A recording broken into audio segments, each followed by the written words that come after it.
사랑의 지혜, 장자. 인간에게 가장 큰 행복을 가져다 주면서 동시에 가장 큰 불행을 안겨주기도 하는 것은 바로 사랑이란 감정이다. 내가 사랑하는 사람이 이성이든 선배이든 후배이든 아니면 자식이든 간에 누군가를 사랑하는 마음의 이면에는 그도 나를 사랑하기를 원하는 무의식적인 욕망이 깔려있기 마련이다. 물론 겉으로 우리는 사랑하는 사람을 사랑할 수 있다는 것만으로 행복하다고 이야기한다. 그렇지만 이것으로 만족할 사람은 거의 없을 것이다. 사랑하는 사람으로부터 사랑받는다는 것. 이것이 사랑이란 감정을 가졌을 때 우리가 소망할 수 있는 가장 행복한 경우일 것이다. 그러나 불행하게도 내가 사랑하는 사람이 나를 사랑하지 않는 사태는 삶에서 빈번하게 발생한다. 바로 여기에 사랑이 낳을 수 있는 불행이 도사리고 있다.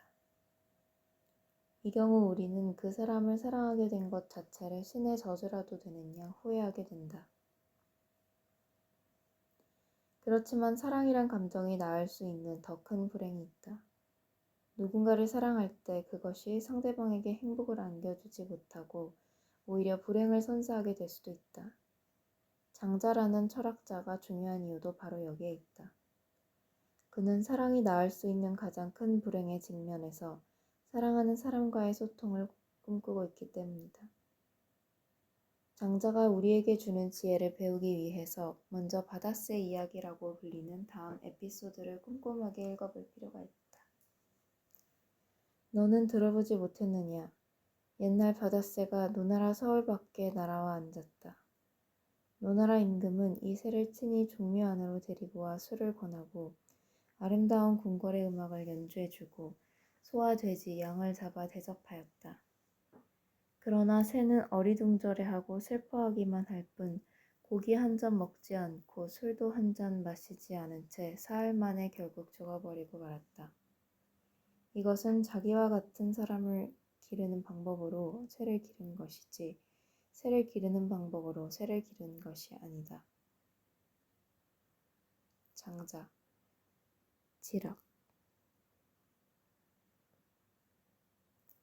방금 읽은 에피소드는 노나라 임금이 새를 비극적인 죽음으로 몰고 가게 되었다는 이야기다. 바다새를 죽음으로부터 구할 수 있는 방법은 무엇일까? 분명 몇몇 사람들은 다음과 같은 방법을 떠올릴 수 있다. 바다새를 궁궐에서 키우는 것이 아니라 자연에 풀어주어야 한다. 그렇게 한다면 바다새는 아무런 스트레스도 받지 않고 자신에게 주어진 수명을 다할 수 있을 테니까. 그렇지만 과연 방금 제안된 방법을 노나라 임금은 채택할 수 있었을까? 불가능한 일이다. 그렇다면 왜 노나라 임금은 바다새를 자연에 풀어주라는 충고를 따르지 않을까? 그것은 이 이야기에 등장하는 노나라 임금이 새를 무척 아끼고 사랑했기 때문이다. 그렇기 때문에 노나라 임금은 바다새를 자신의 가까이에 두고 싶었고 자신이 할 수 있는 한 최선의 방법으로 바다새를 사랑했던 것이다. 그런 노나라 임금에게 바다새를 자연에 풀어주려는 충고는 귀에 들어올 수조차 없는 조언일 뿐이다.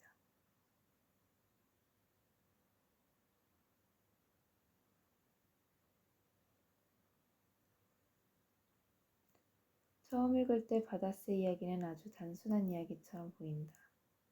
그러나 이 이야기는 사랑이 얼마나 심각한 딜레마를 내포하고 있는지 잘 보여준다. 사랑을 잃지도 않고 동시에 사랑하는 대상을 죽이지도 않는 방법은 무엇일까? 바다새 이야기가 보여주는 것처럼 사랑은 항상 해피엔딩으로 끝나지는 않는다. 사랑은 때때로 사랑하는 타자를 죽음으로 내몰 수도 있기 때문이다. 어떤 이유로 인해 이런 비극적인 결말이 생기게 되었을까? 그것은 노나라 임금이 사랑하는 새에게 좋다고 생각했던 것들이 오히려 그 새의 목숨을 앗아갈 수도 있는 치명적인 것들이었기 때문이다. 노나라 임금이 새에게 베풀었던 애정을 한번 생각해보자. 맛있는 술 권하기, 궁정음악 연주해주기, 맛있는 고기 먹이기 등등 인간이라면 누구든지 이런 호의를 받고 기뻐하지 않을 사람이 없을 것이다. 그러나 새에게는 이런 것들이 모두 괴로운 시달림에 불과한 것이었다. 그래서 결국 사흘 만에 노나라 임금의 애정 표현에 놀란 바다새는 슬픈 최후를 맞게 된 것이다. 누군가를 사랑하기에 앞서 그가 누구이며 그리고 무엇을 원하는지를 알아야 한다. 그렇지만 불행히도 우리는 누군가를 알아서 사랑하는 것이 아니라 사랑하기 때문에 그를 알려고 하는 존재이다. 우리가 타자란 무엇인가라는 문제를 숙고해야만 하는 이유도 바로 여기에 있다. 철학적으로 말한다면 타자란 우선 나와는 다른 삶의 규칙을 가진 존재를 의미한다. 노나라 임금에게 바다새는 바로 타자였다. 어떻게 하면 노나라 임금은 바다새의 속내를 독해할 수 있을까? 장자의 대답은 허나 망이란 표현에 응축되어 있다. 여기서 허가 비운다는 뜻이면 망은 잊는다는 의미이다. 이것은 모두 우리의 마음을 사로잡고 있는 타자에 대한 선입견이나 편견을 비우거나 잊어버려야 한다는 것을 말한다. 이제야 우리는 노나라 임금과 관련된 심각한 문제를 풀 수 있는 준비가 되었다. 노나라 임금이 사랑하는 바다새를 놓아주지 않으면서 바다새를 죽음으로 몰고 가지 않을 수 있는 방법이 무엇일까? 노나라 임금은 우선 이렇게 하면 바다새가 좋아할 거야 라는 생각을 잊어야만 했다.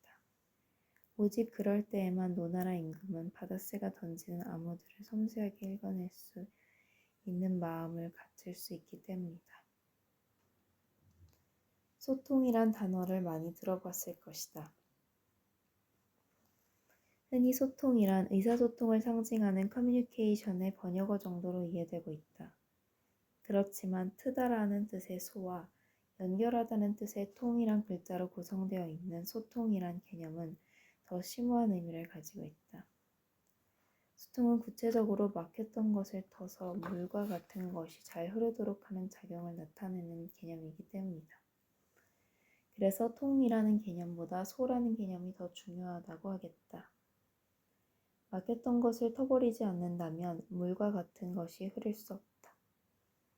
소라는 개념은 우리 마음으로부터 선입견을 비운다는 것, 그러니까 장자가 말했던 비움이나 잊음과 같은 맥락에서 사용된다. 마음으로부터 선입견을 비워야만 타자와 연결될 수 있는 희망을 품을 수 있을 것이다. 그렇지 않다면 노나라 임금처럼 타자를 죽음으로 몰고 가는 비극을 반복하게 될 것이다. 사랑의 비극은 막아야 한다. 사랑했기 때문에 사랑하는 타자를 파괴한다는 것, 이것보다 비극적인 상황이 어디에 있겠는가. 타자에 대한 선입견은 나와 타자 사이의 연결을 가로막는 것, 그래서 타자와 연결되기 위해서 반드시 제거되어야 한다. 그렇지만 잊지 말아야 할 것이 하나 있다.